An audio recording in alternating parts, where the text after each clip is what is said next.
My name is Emma, and the night my brother broke my arm was the night I finally understood that family can be the sharpest weapon. I was minutes away from stepping onto the stage at Boston Symphony Hall. My first solo recital, the dream that had carried me through every lonely practice session, every doubt, every cruel word from home. Mark confronted me backstage with a face twisted in jealousy. He accused me of thinking I was better than him, of stealing the spotlight that should have been his. His voice grew louder, his anger hotter, until suddenly his hand slammed into my arm and there was a sickening crack. The pain was unbearable, but what seared deeper was the sound of my mother Gloria's voice. She did not scream for help, she did not run to me. She looked straight at me and said in a voice cold enough to freeze blood, "Do not make a scene, Emma. You will embarrass us all." My arm dangled useless, and my dream collapsed right there, while the one person who should have protected me chose silence. Hours later in the hospital, I lay staring at the ceiling, my future torn apart, when Mark fell to his knees in front of me, whispering, "Please let me stay," like nothing had happened. That was the moment I realized the violence was not the only betrayal. It was the complicity, the quiet cruelty of a mother who stood still while her daughter's world shattered. If you have ever felt crushed under the weight of toxic family expectations, or silenced when you tried to speak your truth, then you already understand the pain I lived through. This story is not just about a broken arm, it is about years of control, fear, and betrayal that built to one violent moment. I want you to stay with me because what came after changed everything.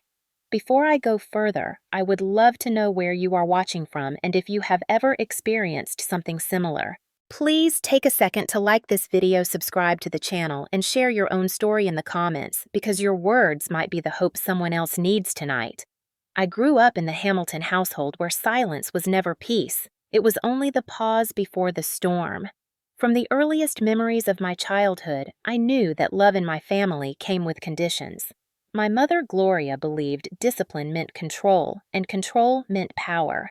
She carried herself like a queen in her suburban kingdom, dictating what clothes I should wear, what friends I could have, and even what dreams were acceptable.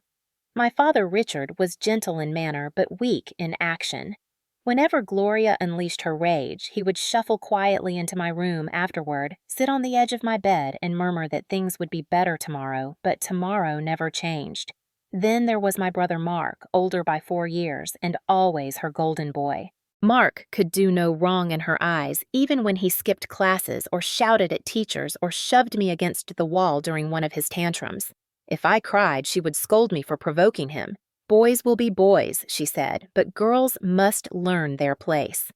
My earliest attempts at piano were mocked at home. When I played scales, Gloria would sigh dramatically and say that Mark had real talent with sports while I was just wasting time pressing keys. I can still remember the sting of her words when I was 12 and won a regional competition. Instead of celebrating, she said it was a pity because talent for music would never give me a family or stability. Mark stood behind her smirking, and later that night he slammed the lid of the piano down on my fingers just to remind me who was stronger. The bruises faded, but the fear never did. School became my refuge, yet even there, the comparisons followed me. If I brought home straight A's, Gloria would point out that Elizabeth, the daughter of her friend, had gotten into Harvard while I was only at Cornell. If I wore jeans, she would tell me they made me look heavier. If I laughed too loudly, she told me I sounded desperate. I learned early that nothing I did was enough and that my role in the family was to absorb the disappointment of others. Mark, on the other hand, was praised for the smallest effort. When he drove the car without crashing, it was considered an accomplishment. When he managed to hold a job for more than 6 months, it was treated as success. At holiday dinners, Gloria bragged about him while introducing me with a dismissive, "This is Emma, she plays piano," as if my career was a hobby, not a profession. Richard watched quietly, sipping his wine, letting her narrative dominate every room. I tried to earn their love by giving more, by being more obedient, more talented, more useful. At 14, I began tutoring younger kids to make money for my own lessons. At 16, I was performing at local events. Every step I took forward widened the gap between me and the people who were supposed to be proud of me. The house itself felt like a prison. The dining table was polished and perfect, but it had absorbed years of sharp words and icy silences. My bedroom walls were lavender painted when I was 10 and never changed, as if freezing me in childhood so I would never grow. I can still picture the hallway where Gloria lined framed photos of Mark with trophies, while my awards sat in a dusty box in the closet. When neighbors visited, she paraded him proudly but brushed me aside. It became clear that in her eyes I existed to serve as the shadow that made his light look brighter. Mark grew crueler with age. He shoved me down the stairs once in high school when I refused to give him money. I limped for weeks, but Gloria insisted I had been clumsy. He smashed one of my recital dresses and told me I would never outshine him. Richard promised to talk to him, but the talk never happened. At church, Gloria played the role of the perfect mother while whispering to me to smile wider so no one would see the truth. I felt trapped in a role I had never chosen, the scapegoat of a toxic family. Yet, music gave me a lifeline. The piano was the only place where I could breathe, where my hands could tell a story no one could silence. I practiced late into the night, pressing keys softly so Gloria would not complain. Every note was an escape hatch. Every chord, a small rebellion. When I received my acceptance letter to the music program at Cornell, I thought maybe finally I had done enough. I thought maybe Gloria would hug me, Richard would beam, Mark would at least nod. Instead, she asked why it was not Harvard. Richard said nothing. Mark laughed and muttered that I would end up broke playing in hotel lobbies. That was the moment I understood I would never be enough for them because they had already written my role long ago. Still, I carried the hope with me like a small flame, believing one day it might ignite into recognition. But what I did not know then was that the flame would have to burn down the lies of an entire household before it could light my way out. By the time I entered my 20s, I had begun building a life outside of the Hamilton household, yet the chains of control and resentment still clung tightly around me. At 28, I was performing in concert halls across the state, invited to play with respected ensembles, earning enough to support myself, and finally breathe without constantly checking over my shoulder for Gloria's sharp tongue or Mark's fists. Yet every visit home pulled me back into the same suffocating dynamic. Gloria greeted me with critiques instead of warmth. She touched my hair and said it was too short. She touched my clothes and said they made me look desperate. She touched my life with questions about why I was not married yet, as if my achievements on stage were worth nothing without a husband. Richard smiled weakly behind her, nodding, as if agreeing, but too cowardly to say the words himself. Mark, meanwhile, had drifted from job to job, collecting failures like trophies, but in the Hamilton house, his failures were painted as temporary setbacks, while my successes were minimized into hobbies. He had tried working in finance but drank away his paycheck, then tried sales but quit after 6 months, then invested in a bar with friends and lost everything. Each time, Gloria claimed the world was unfair to him and that Emma should be more supportive of her brother. She even dared to say once that if I really loved this family, I would help Mark with money. I did help. When Richard's job was cut after 3 decades at the company and the mortgage bills piled up, I quietly sent money every month to keep their house afloat. I told myself it was for him, not for Gloria, not for Mark, but in truth, it was because the guilt she had planted in me since childhood had grown into reflex.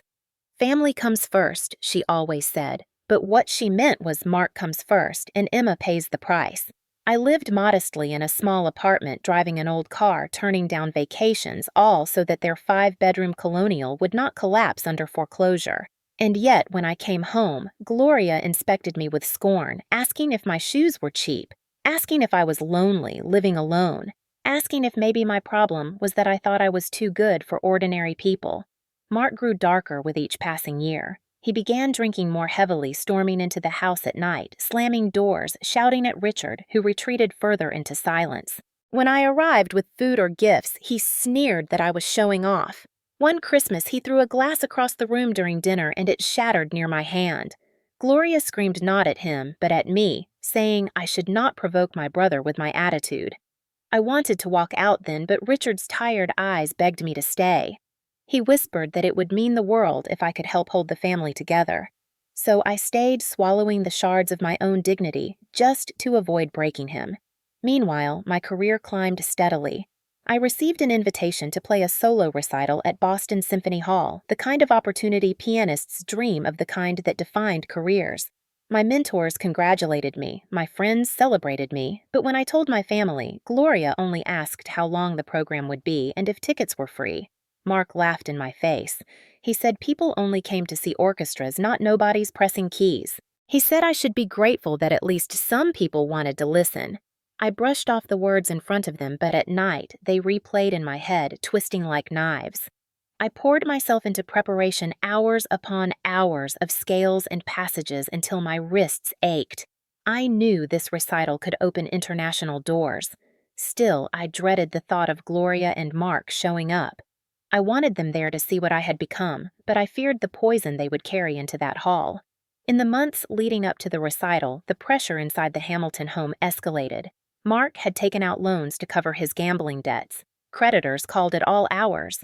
Gloria panicked, but instead of holding him accountable, she turned on me. She suggested I could lend him part of my concert fee in advance. She told me that as siblings we had to share burdens, that if the house was lost, it would be my fault for refusing to help. I stared at her in disbelief, remembering the nights I had wired $2,000 to their bank account, remembering the sacrifices I made while she pretended I was selfish. I wanted to scream that I had already saved them, that I had been the silent lifeline. But I stayed quiet because some part of me still believed exposing the truth would only give them new ways to twist the knife. The resentment built until it hung in the air like a storm. Every phone call from Gloria carried barbs disguised as concern. "Are you sleeping enough, Emma? You look tired in your photos. Are you eating properly? You know, women who live alone get careless. Are you still seeing that friend Sophia? She never seemed like good company." Each question was another chain tugging me back. Sophia noticed the toll. Over wine, she told me this was not normal, that love should not feel like walking on eggshells every second. She said I had to set boundaries, that Gloria was using guilt as a weapon and Mark was using violence as a shield. I nodded, but the thought of cutting ties with my family filled me with dread. In our community, abandoning family was the worst sin, the unforgivable stain. Still, as the recital drew closer, I felt something inside me shifting. For the first time, the weight of their control felt smaller than the promise of the stage. I clung to that thought even as Gloria's criticisms sharpened and Mark's drinking worsened. The final weeks before the performance were chaos. Mark lost his apartment after falling behind on rent, and Gloria insisted he stay at the family home. He roamed the halls at night like a ghost, muttering about debts, pounding on Richard's door, demanding money. Richard drank more 2 nursing glasses of whiskey in the garage. I visited one Sunday and found Mark rifling through Gloria's purse, shouting that she owed him. When I intervened, he turned on me, red-faced veins bulging, calling me arrogant, calling me a fraud. Gloria stepped between us, but not to defend me. She told me not to provoke him, that I was selfish for flaunting my career while he suffered. I drove home shaking, terrified that something terrible would happen, yet convinced that I had to make it through the recital no matter what. It was my lifeline, the one chance to prove that I was not the shadow they wanted me to be. On the morning of the recital, I woke with a knot in my stomach. I dressed carefully, packed my sheet music, and told myself over and over that nothing could ruin this. But as I walked backstage that evening and saw Mark waiting for me in the corridor, eyes wild, fists clenched, I knew the storm had followed me here.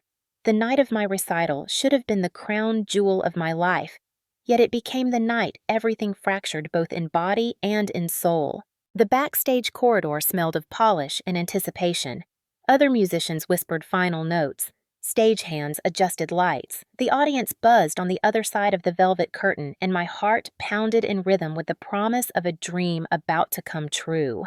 Then Mark appeared, blocking my path like a shadow summoned from every nightmare of my childhood.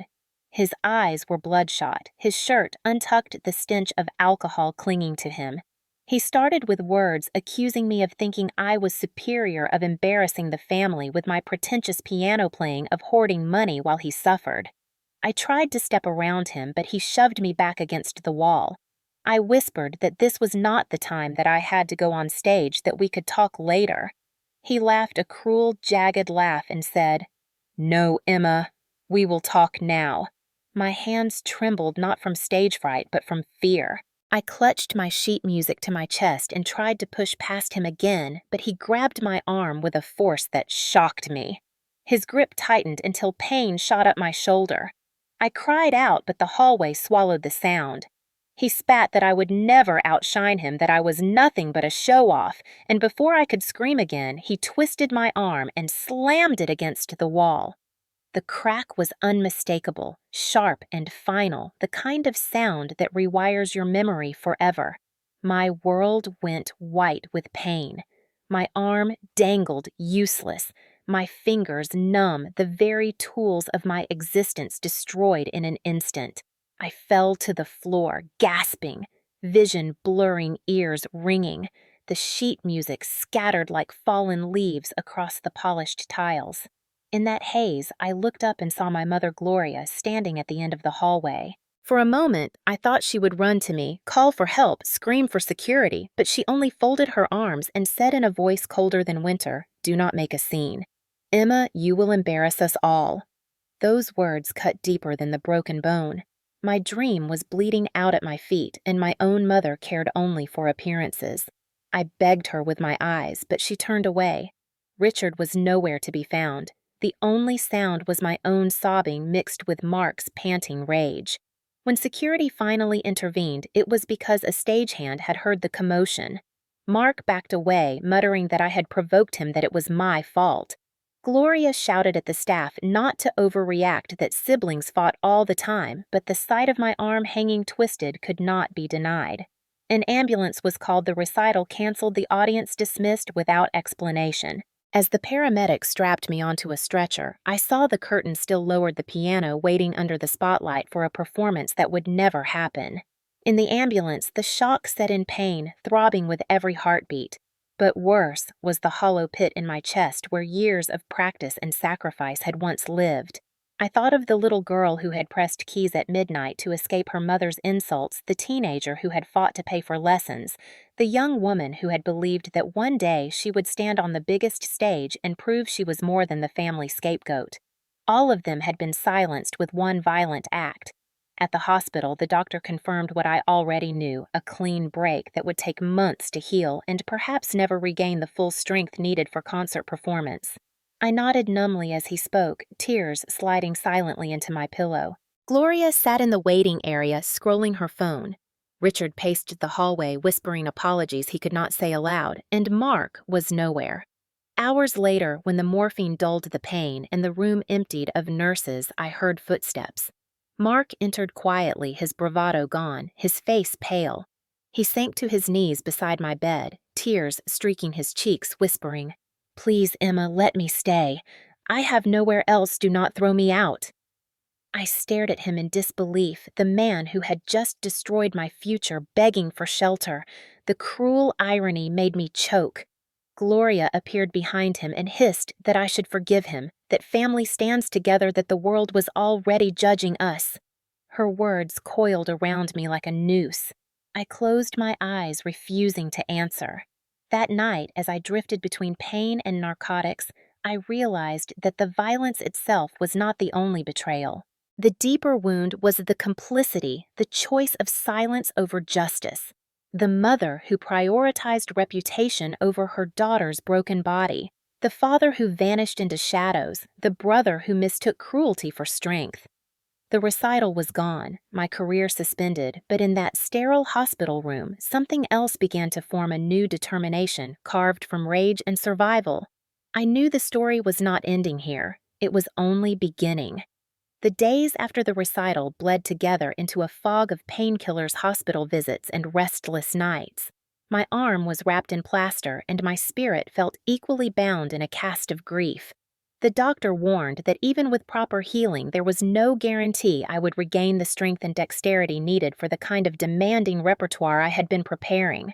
I nodded without speaking, because what could I say when my life had been stolen by someone who shared my blood? Reporters called wanting to know why the recital was canceled, but the official line was only that an emergency had occurred. I avoided the news because I could not bear to see my name tied to scandal rather than music. At home, Sophia insisted on staying with me those first weeks, cooking simple meals, keeping track of my medications, reminding me that I was more than my broken arm. She was the only one who said openly what had happened, that it was domestic violence, not a misunderstanding, not a sibling fight gone too far. Meanwhile, my phone filled with messages from Gloria, most of them sharp demands cloaked in false concern. She told me to keep quiet for the sake of the family. She warned me not to talk to police. She reminded me of everything she had supposedly sacrificed to raise me, as if her sacrifice excused her silence. Richard left short voicemails whispering that he was sorry that things had gone too far, but his voice always trailed off into cowardly silence. Mark never called, but I heard through neighbors that he was drinking heavily again, that he had lost another job, that his debts were growing. The cruelty of it all was that while I lay immobilized with my career suspended, the family continued as if nothing had changed. Gloria held Sunday dinners for her church friends, bragging about Mark's potential while never mentioning me. She told people I was resting after an injury without ever saying who had caused it. Each lie dug deeper into me until the pain in my chest rivaled the ache in my arm. Bills began arriving for hospital stays, therapy sessions, and lost income. I realized how much I had been carrying alone even before this. For years, I had been paying the mortgage quietly, helping them stay afloat while Gloria claimed credit for keeping the house immaculate.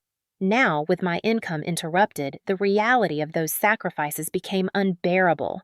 Sophia pressed me to stop the payments, and I finally listened. I canceled the automatic transfer, telling myself that if they truly valued me, they would not let me bleed dry for their comfort. The backlash came immediately.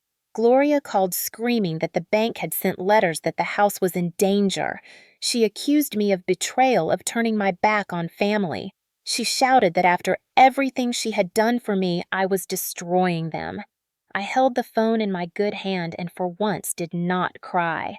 I said quietly that I could not and would not pay any more. She hung up on me, but not before hissing that I was dead to her. The words should have gutted me, but instead they sparked a flicker of relief.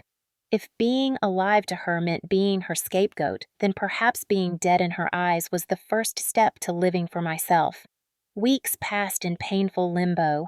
I attended physical therapy 3 times a week, straining to flex my fingers again, while therapists encouraged me to be patient.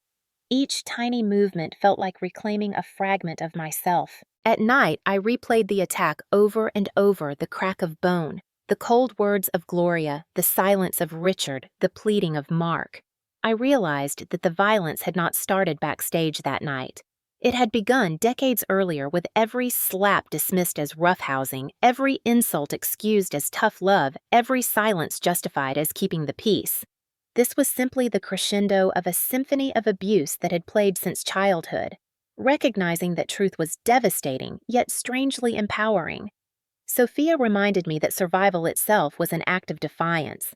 One evening, she poured me a glass of wine and said, "Emma, you have already given them too much. Do not give them your silence as well." That sentence lodged in me and grew. Slowly, I began writing everything down: the bruises, the financial support, the insults, the betrayal. It was not just therapy, it was evidence. If they wanted me to carry shame, I would turn it into testimony. The first confrontation came 3 weeks after the incident, when Richard showed up at my apartment with his shoulders slumped and his eyes red. He said Gloria was frantic, that Mark was unstable, that the house might be lost. He begged me to reconsider, to at least help them through the crisis.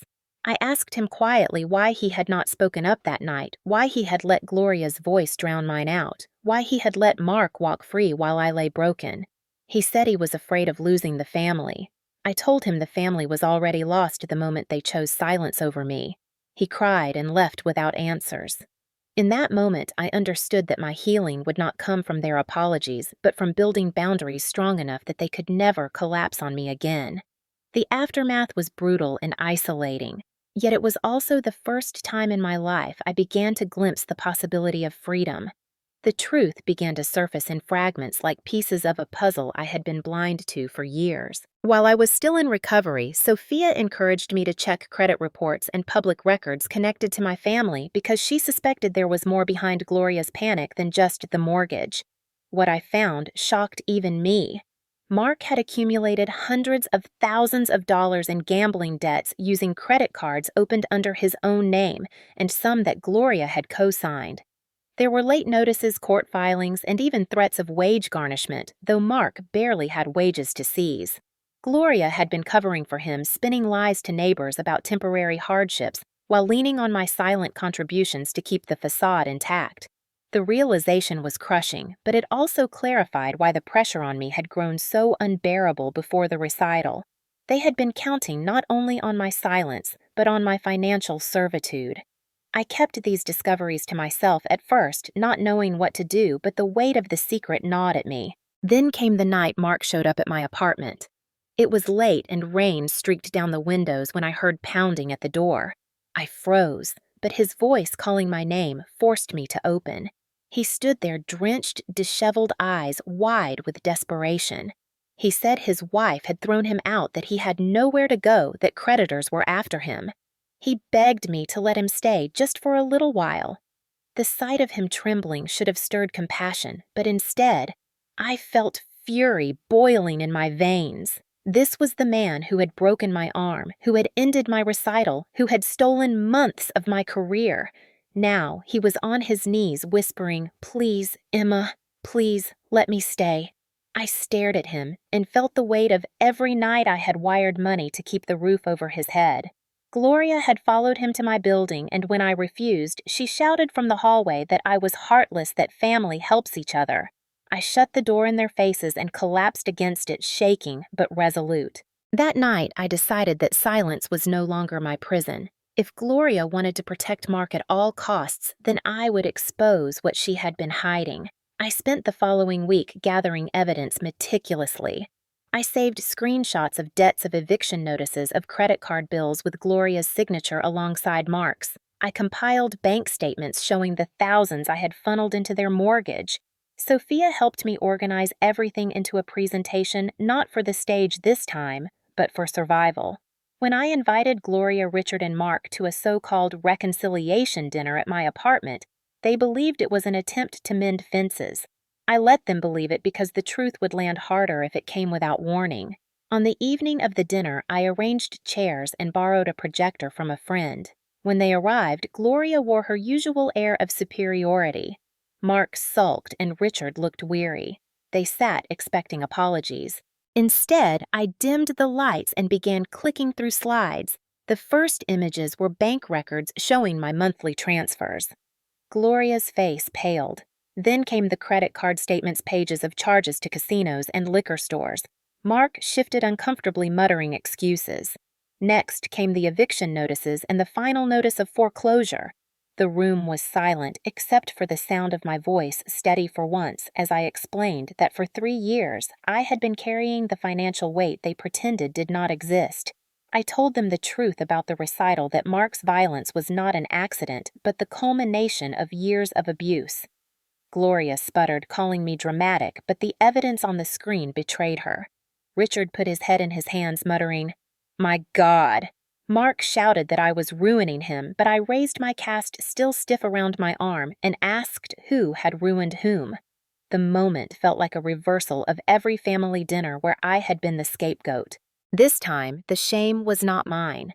I ended by saying I would no longer be their lifeline, that the silence was broken, that the community would know who had really held this family together. Gloria shrieked that I was ungrateful, that I was tearing the family apart. I told her the family was already torn by her denial and by Mark's violence.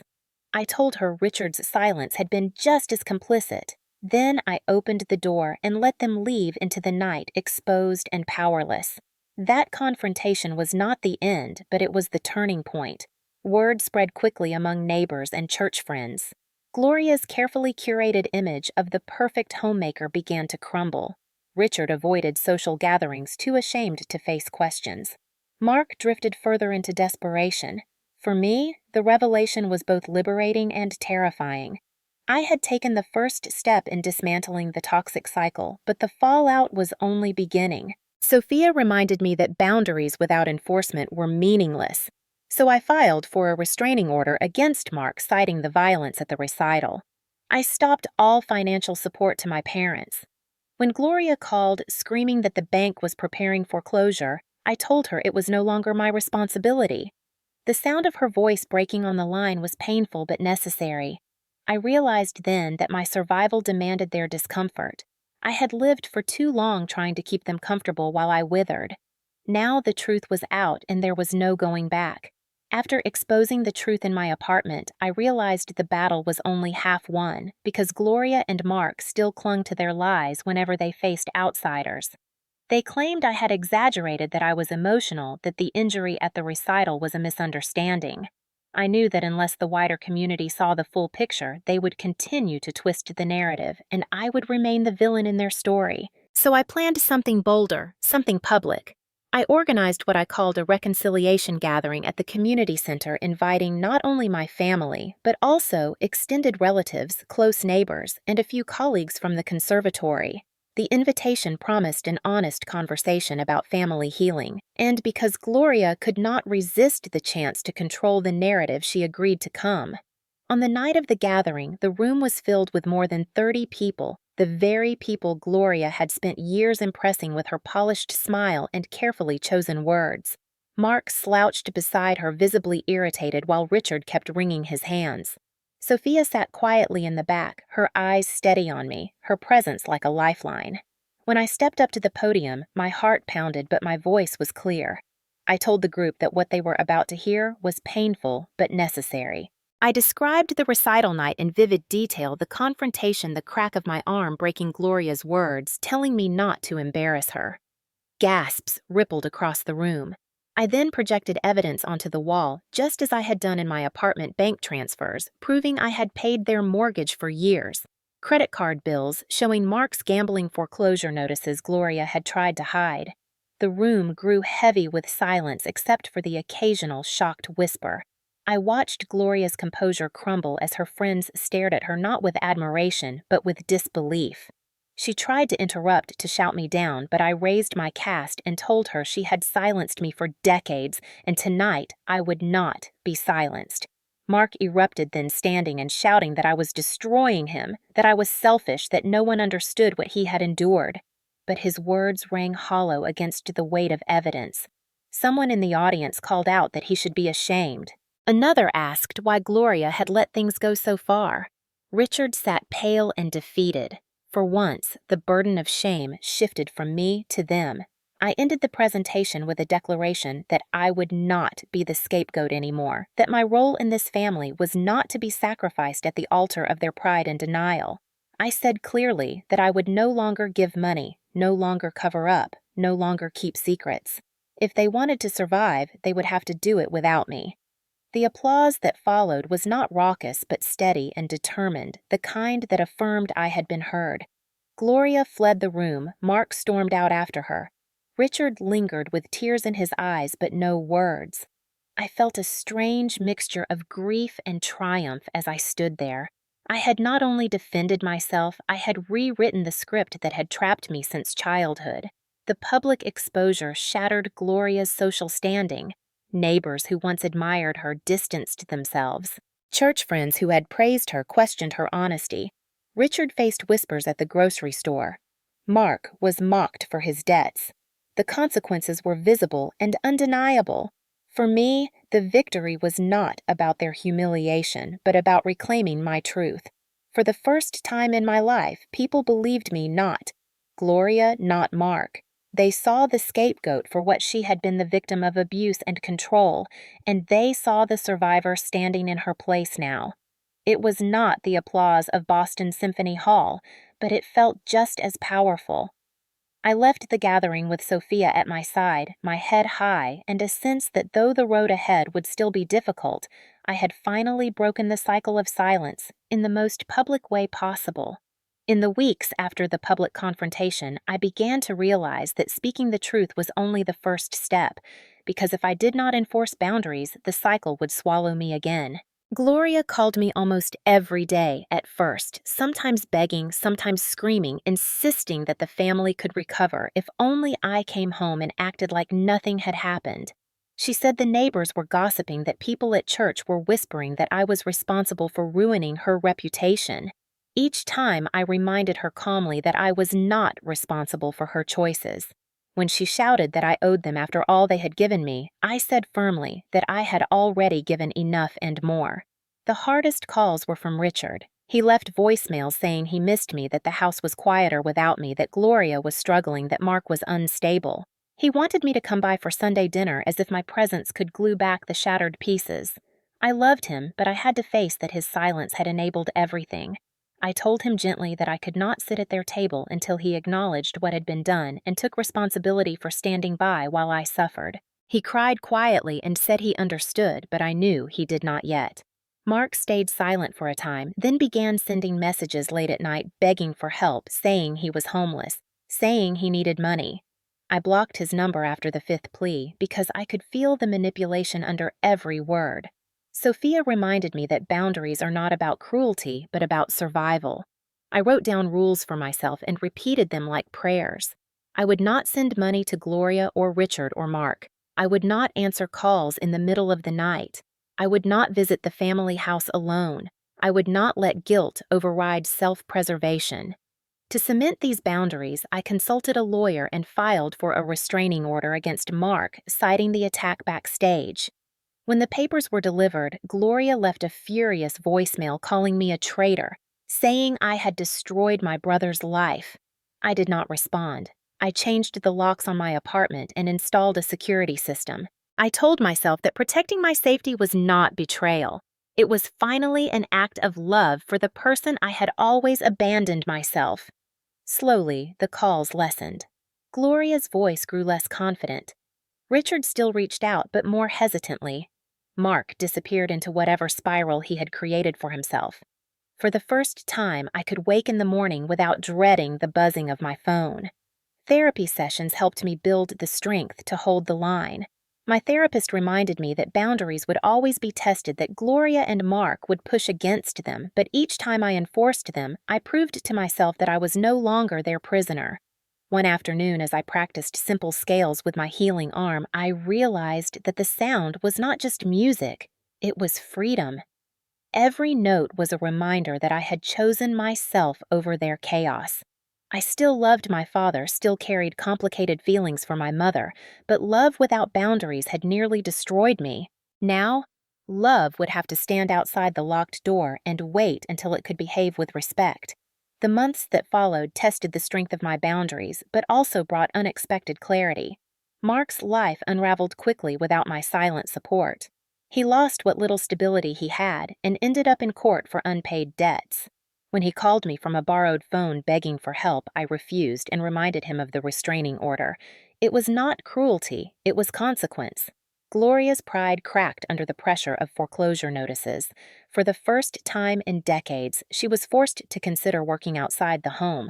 She took a part-time job answering phones at a local real estate office, an irony not lost on me because she had once sneered that my career choice was impractical. Richard eventually found work as a sales consultant at a smaller company, not the prestigious position he once held, but steady and dignified enough that he began to hold his head higher. Watching from a distance, I saw the house of cards collapse. And though part of me mourned the ruin, another part recognized that it was necessary. Without my constant sacrifices, they were forced to confront the reality they had denied. For me, recovery came slowly. My arm regained strength through hours of therapy until I could play again, not perfectly at first, but enough to feel music flow back into me. The first time I performed a full piece in front of an audience after the injury, tears blurred the keys. The applause that followed felt like a reclamation not just of my career, but of my voice. At the same time, I poured energy into securing a permanent home of my own. I purchased a small condo, filled it with colors Gloria would have hated, and placed my piano in the sunniest corner.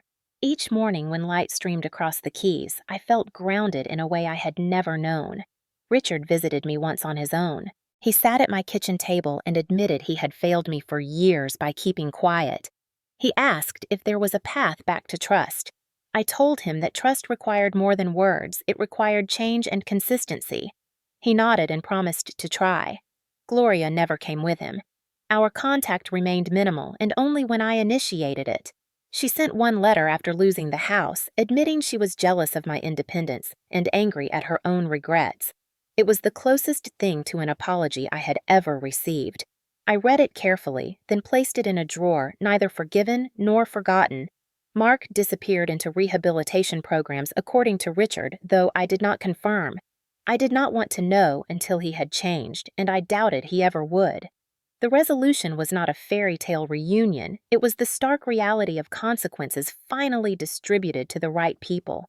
For once, I was not the one bleeding for their mistakes. I was not their scapegoat. I was simply Emma, a woman with scars, with music, with boundaries, and with a future I had built myself. Looking back now, I understand that the story was never just about a broken arm or a canceled recital. It was about the way silence and control had shaped my entire life, and how breaking free required more courage than I ever thought I possessed. For anyone listening who has endured toxic family dynamics, know this.